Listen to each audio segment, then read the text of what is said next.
আরে আমার ফিডব্যাক না, আমি বেরিতাম না। চল গেলাম। দাঁড়ান।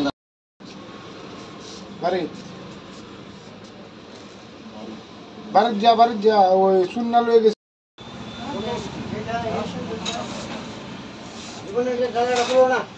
আপনার সিসিটিভি মনে হয়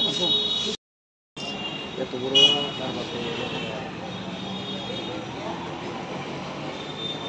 যদি একটু কম দেখছি বলতে সাঁতারপুর হয়েছে। আমার কর্মচারী আইসে আগে, এরপরে আমরা ফোন করছে সুন্দর বাঙ্গা আছে সব কিভাবে ঢুকছে?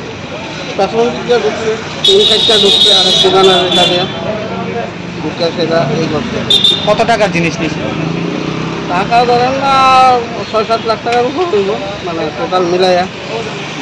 কি বলবেন এই শহরে স্মার্ট সিটি শহর, তারপর এরকমভাবে চুরি, এইটা যে থানার অন্তর্গত আছে তাদের পুলিশ প্রহরী নিয়ে কি বলবেন?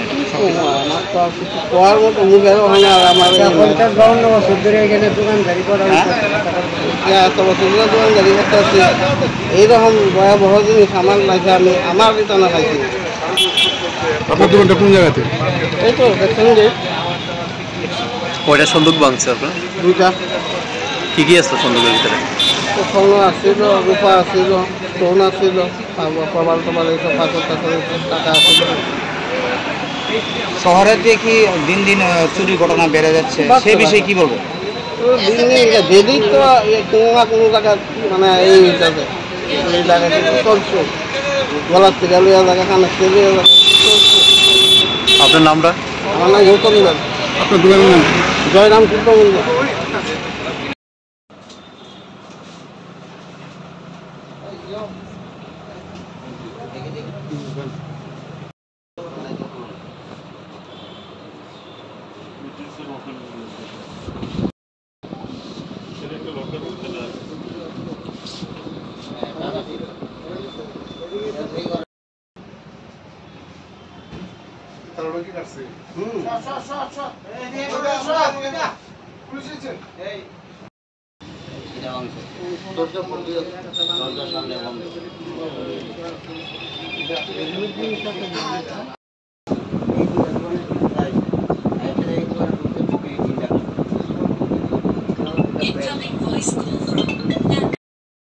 গতকালকে রাত্রে আমরা সকালে একটা ইনফরমেশন পাই যে একটা জুয়েলারি দোকানে চুরি হয়েছে।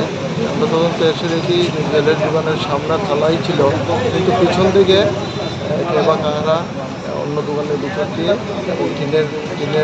টিন কেটে ঢুকে দোকান থেকে আলমারি ভেঙে জুয়েলারি চুরি করে নিয়ে, এবং এই বিষয়ে আমাদের ইনভেস্টিগেশন চলছে।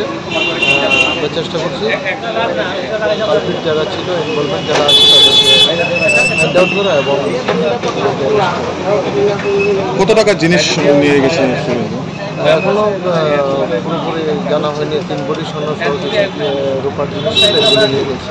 জনমনে একটা প্রশ্ন হচ্ছে যে এই পুলিশের টহলদারি নিয়ে কি বলবেন, যে পুলিশ এত কড়া বার্তা দেওয়ার পরে চুরি হচ্ছে? না, এখন পূজার সময় আমাদের সব জায়গাতেই ফিস টিকেট ছিল, এবং এই জায়গাতে আমাদের যেটা স্টেশন গেট সহ উত্তর গেট এবং রাজবাড়ি, দুর্গাবাড়ি সব জায়গাতেই আমাদের ফিস টিকেট ছিল। কিন্তু তারা পিছন দিক থেকে কীভাবে ঢুকেছে এই বিষয়টি এখন আমরা তদন্ত করে দেখছি। বিভিন্ন সিসিটিভিগুলি আমরা অ্যানালাইসিস করে দেখছি। হ্যাঁ, কিছু পাওয়া যায়।